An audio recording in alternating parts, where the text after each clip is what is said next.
JE main வந்து நிறைய குழந்தைங்க வந்து குவாலிஃபை ஆயிட்டாங்க, ரொம்ப சந்தோஷத்துல இருக்காங்க. எதுக்கு? ஜேஇ அட்வான்ஸ் எழுதுறதுக்கு, ரைட்டா? ஐயோ சார் ஜேஇ அட்வான்ஸ் எழுதாதான் பாஸா அப்படின்லாம் கிடையாது, ரைட்டா? ஜேஇயோட குவாலிஃபைடு மார்க் எதுக்காக கொடுத்துருக்காங்க அப்படின்னா, ஜேஇ அட்வான்ஸுக்கு வந்து பாத்தீங்கன்னா யாரெல்லாம் குவாலிஃபை ஆகி எழுதணும் அப்படின்றது ஒரு மார்க் ஒன்று ஃபிக்ஸ் பண்ணாங்க இல்லையா, பர்சன்டைல். எஸ் நம்ம பிடபிள்யூ பொறுத்த வரைக்கும் 0.023%. தென் வந்து பாத்தீங்கன்னா எஸ்டிக்கு நம்ம பார்த்தோம் அப்படின்னா 52.01%. தென் எஸ்சிக்கு வந்து பாத்தீங்கன்னா 63.9172%. தென் ஓபிசி பேக்வர்டு என்சிஎல் பாத்தீங்கன்னா 80.92325883%. தென் ஜெனரல் இடபிள்யூஎஸ் வந்து 82.41%. தென் காமன் சிஆர்எல் இருக்கு இல்லையா, அது வந்து 93.41. இவங்க எல்லாம் வந்து பாத்தீங்கன்னா குவாலிஃபைடு. இந்த பர்சன்டைலுக்கு மேல இருக்கிறவங்க ஜேஇ அட்வான்ஸ் எழுதுறதுக்கு குவாலிஃபைடு. சார் ஜேஇ அட்வான்ஸ் எழுதுறதுக்கு குவாலிஃபைடான அப்ளிகேஷன் போடணுமே சார்? ஆமா, எல்லாருமே யாரெல்லாம் குவாலிஃபைடு இந்த ரேங்க்குக்கு மேல இருக்கீங்களோ அவங்க எல்லாம் என்ன பண்றாங்க, இந்த பர்சன்டைலுக்கு மேல இருக்கிறவங்க JEADV.ac.in இந்த வெப்சைட்ல போயிட்டு என்ன பண்ணணும், அட்வான்ஸ் எக்ஸாமுக்கு ரெஜிஸ்டர் பண்ணணும். எப்ப சார் பண்ணணும் அப்படின்னா 23rd இருந்து May 2 வரைக்கும் இதுக்கான போர்ட்டல் ஓபன்ல இருக்கும். 4ஆம் தேதி பேமெண்ட் பண்றதுக்கான கடைசி நாள் 23 to 2. இத நம்ம மறக்காம என்ன பண்ணணும், அட்வான்ஸ் எழுதணும்னு நினைக்கிறவங்க எல்லாருமே அப்ளிகேஷன் போட்டுடணும். அடுத்தது வந்து பார்த்தோம் அப்படின்னா, இந்த பர்சன்டைல்ல வித்தியாசம் வந்து வருடம் வருடம் இருந்துட்டே இருக்கு அப்படின்னா, ஆமா 22 வருடம் அப்படின்னு எடுத்தீங்கன்னா 99% கிட்டத்தட்ட 9400 ரேங்க்ஸ் இருக்கு. இதுவே 23ல பார்த்தோம் அப்படின்னா, அதுக்கப்புறமா வந்து பாத்தீங்கன்னா 24 அப்படி 25 பாத்தீங்கன்னா ஒரு 2 வருஷத்துல ஒரு டிஃபரன்ஸ் வந்து பாத்தீங்கன்னா 99% அப்படின்னு எடுத்துக்கிட்டோம் அப்படின்னா கிட்டத்தட்ட 13,000 ரேங்க். அந்த 3 வருஷத்துல வந்து பாத்தீங்கன்னா ஒரு 3500 ரேங்க் வந்து பாத்தீங்கன்னா அந்த டிஃபரன்ஸ் இருக்கு. இந்த வருடம் அகைன் 2026ல 99% எடுக்கக்கூடிய ரேங்கும் வந்து பாத்தீங்கன்னா இன் பிட்வீன் 11,500 to 13,500 கிட்ட இருக்கு. அது பக்கத்துல ஒரு இருக்கு. ஏன்னா ஒவ்வொரு வருஷத்துக்கும் ஒரு 500 to 1000 ரேஞ்ச் வரதுனால இந்த வருஷம் 11,000 13,500 ரேங்க்குள்ள வரதுக்கு வாய்ப்பு இருக்கு. மார்க் பேஸ் பண்ணி நீங்க காலேஜ் ப்ரெடிக்ட் பண்ண முடியுமா? முடியாது. நம்மளுக்கு வந்து rank is very very important, right? அதனால நம்ம சப்போஸ் நம்ம வந்து என்னென்ன காலேஜஸ் எனக்கு போக முடியும் சார் அப்படின்னா, நீங்க அதை பத்தி எல்லாம் ஒரி பண்ணிக்க தேவையில்லை. ரொம்ப கேஷுவலா ஃப்ரீயா இருங்க. ஜேஇ அட்வான்ஸ் மார்க் வந்ததுக்கு அப்புறமா, ஜேஇ அட்வான்ஸ் ரிசல்ட் டிக்ளேர் பண்ணி மார்க் வந்ததுக்கு அப்புறமா வந்து ஜோசா வந்து பாத்தீங்கன்னா கவுன்சிலிங் வந்து கண்டக்ட் பண்ணுவாங்க. அதுல ஜோசாக்கு சில ரூல்ஸ் ரெகுலேஷன்ஸ் இருக்கு. அதை நம்ம வெப்சைட்ல போயிட்டு அப்ளிகேஷன் போடணும். அது வந்து கவுன்சிலிங் ப்ராசஸ்க்கு, ரைட்டா? அது வந்து செகண்ட். தென் வந்து எனக்கு வந்து கம்ப்யூட்டர் சயின்ஸ் தான் வேணும் சார், எனக்கு வந்து நல்ல டாப் காலேஜஸ் என்ஐடியில நான் போகணும் அப்படின்றதுனா என்ன மார்க் இருந்தா கிடைக்கிறதுக்கான வாய்ப்பு இருக்கு அப்படின்னு கேட்டீங்க அப்படின்னா 99.8% இருந்து 99.9% வரைக்கும் இருந்தீங்க அப்படின்னா கண்டிப்பா 1500 இருந்து 2000 ரேங்க்ஸ்.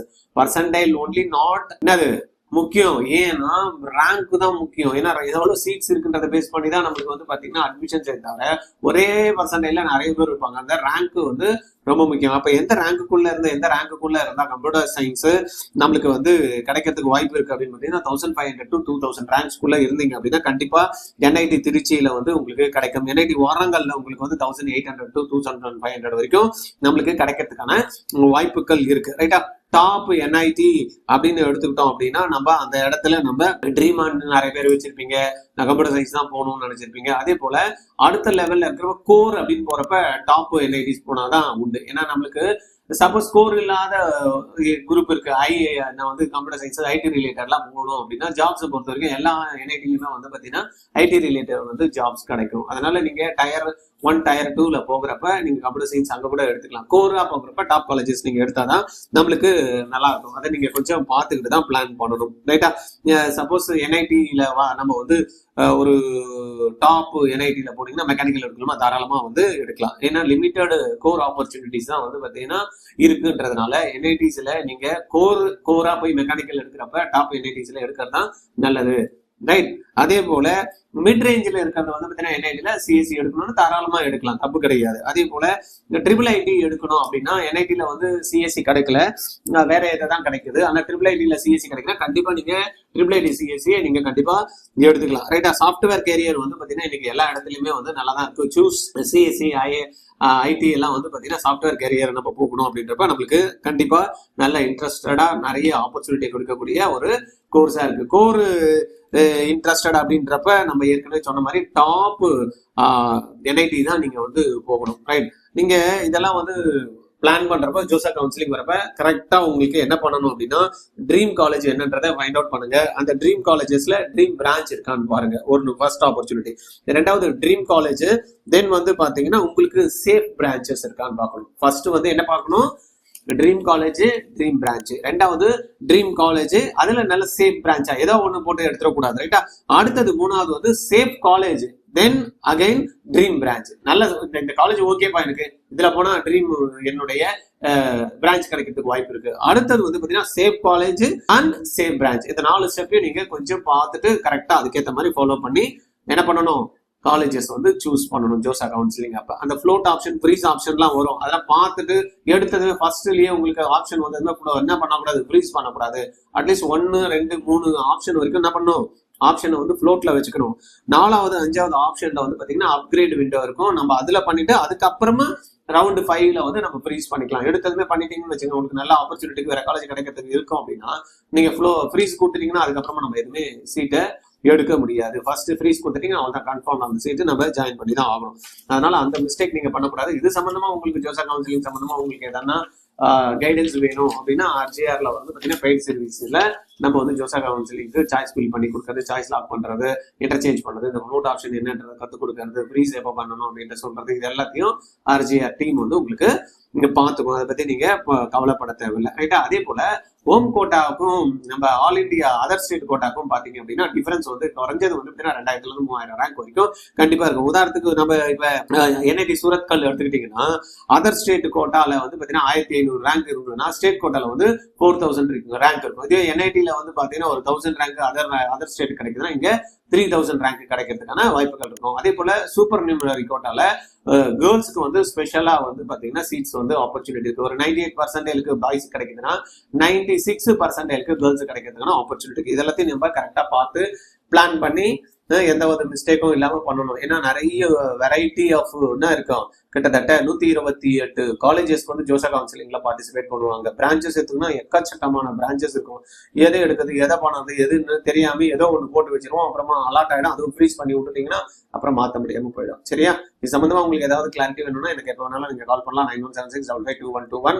சப்போஸ் நான் சார் இந்த ஜிஇ மெயின் மார்க் எழுதுன்னு எனக்கு அந்த அளவுக்கு சாட்டிஸ்ஃபைடு இல்லை, நான் நெக்ஸ்ட் இயர் வந்து பாத்தீங்கன்னா ஃபோக்கஸ் பண்ணி 1 இயர் ரிப்பீட் பண்ண போறேன் அப்படின்ற மாதிரி ஜிஇ மெயின்ல டாப் ஸ்கோர் எடுத்து என்ஐடி போகணும் அப்படின்ற மாதிரி ஐடியா இருக்கு, இல்ல ஐஐடி தான் என்னுடைய ஃபோக்கஸ்டு, நான் இந்த வருஷம் இல்ல அடுத்த வருஷம் பண்ண போறேன் அப்படின்னா ஆர்ஜிஆர்ல வந்து கம்ப்ளீட்டா 1 இயர் ரிப்பீட் பண்ணக்கூடிய ப்ரோக்ராம் இருக்கு. இல்ல ட்ராப் பண்ணி நான் 12th முடிச்சதுமே 1 இயர் படிக்க போறேன் அப்படின்னாலும் இதுக்கான ஆப்பர்ச்சுனிட்டியை நம்ம வந்து கிரியேட் பண்ணி கொடுத்துருக்கோம். வேணும்ன்றவங்க 8691 8695 இந்த நம்பர்ல கால் பண்ணி பேசி இமீடியட்டா நீங்க ஜாயின் பண்ணிடுங்க. நம்மளுடைய ஜெஇ அட்வான்ஸ் எக்ஸாம் முடிஞ்சதுமே நம்ம இந்த கிளாஸஸ் வந்து ஸ்டார்ட் பண்ணிடுவோம். இப்ப ஜெஇ அட்வான்ஸுக்கு என்ன பண்ணணும், ஜெஇ மெயின் எழுதி குவாலிஃபை பண்ணவங்க JEE.adv.ac.in இந்த வெப்சைட்ல போயிட்டு 23ஆம் தேதியில இருந்து அப்ளிகேஷன் ஃபார்ம்ஸ் வந்து ஓப்பன்ல இருக்கு, ரிஜிஸ்டர் பண்ணிடணும். ஓகேப்பா, பண்ணிடலாமா? இதை பார்த்துட்டே இருப்பீங்க. சில பேர் வந்து இப்பதான் ஃபர்ஸ்ட் டைம் வந்து ஆர்ஜிஆர் அகாடமி யூடியூப் சேனலுக்கு வந்திருப்பீங்க. தயவு செய்து என்ன பண்ணணும், ஒரு சப்ஸ்கிரைப் பட்டனை கிளிக் பண்ணி வச்சுட்டீங்கன்னா நெக்ஸ்ட் ஒரு 4 to 5 monthsக்கு வந்து நமக்கு கவுன்சிலிங் ரிலேட்டடான விஷயங்கள் நம்மளுக்கு கண்டிப்பா தேவை.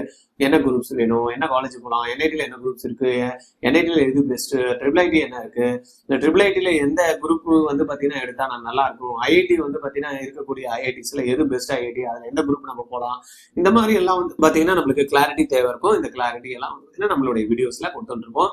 சென்ட்ரல் ஃபண்டட் இன்ஸ்டிடியூஷன்ஸ் போக முடியுமா, இல்லைன்னா வேற எது வந்து பார்த்தீங்கன்னா ஜெஇ மெயின் மார்க் வச்சு கொடுக்குறாங்க அப்படின்ற மாதிரி எல்லாம் நிறைய பேருக்கு குழப்பங்கள் இருக்க தான் செய்யும். அவங்களுக்கு எல்லாம் உங்க ஃப்ரெண்ட்ஸ் இருப்பாங்கல்ல, அவங்களுக்கு எல்லாம் நம்ம வீடியோ வந்து ஃபார்வர்ட் பண்ணி விட்டுருங்க. பண்ணதுக்கு முன்னாடி ஒரு லைக் பட்டனை தட்டி விட்டுருங்க. சரியாமா, பண்றீங்களா? தேங்க்யூ. 12th முடிக்கிறப்பயே நீட் ஜெஇ கிராக் பண்ணணும்னு நினைக்கிறீங்களா? Join RGR academy. எப்படின்னு பார்க்குறீங்களா? ஸ்கூல் போயிட்டு ஈவினிங்கில் கிடைக்கிற டைமு, சண்டே கிடைக்கிற டைமு நீங்கள் இன்வெஸ்ட் பண்ணீங்க அப்படின்னா உங்களுடைய ஃபிசிக்ஸ், கெமிஸ்ட்ரி, மேக்ஸ், பயாலஜி 4 சப்ஜெக்டையும் கற்றுக்கிட்டு நீட்டையும் ஜெஇயும் அழகாக கிராக் பண்ணலாம். கான்செப்ட்ஸ் கிளாரிட்டி கிடைக்கும், அப்ளிகேஷன் ஸ்கில்லை டெவலப் பண்ணிக்கலாம், ப்ராப்ளம் சால்வ் பண்ணுற எபிலிட்டி வரும். இது மூலயமா உங்களுக்கு நாலேஜ் கிடைச்சு அதை அழகா எக்ஸாம் பேட்டர்ன்ல ட்ரைனிங்கும் கொடுத்து டெஸ்ட்டும் கண்டக்ட் பண்ணி +2 முடிக்கிறப்பயே கிராக் பண்ண வைக்கிறவங்க ஆர்ஜிஆர்ல ஜாயின் பண்ணுங்க. கால் 8695186953.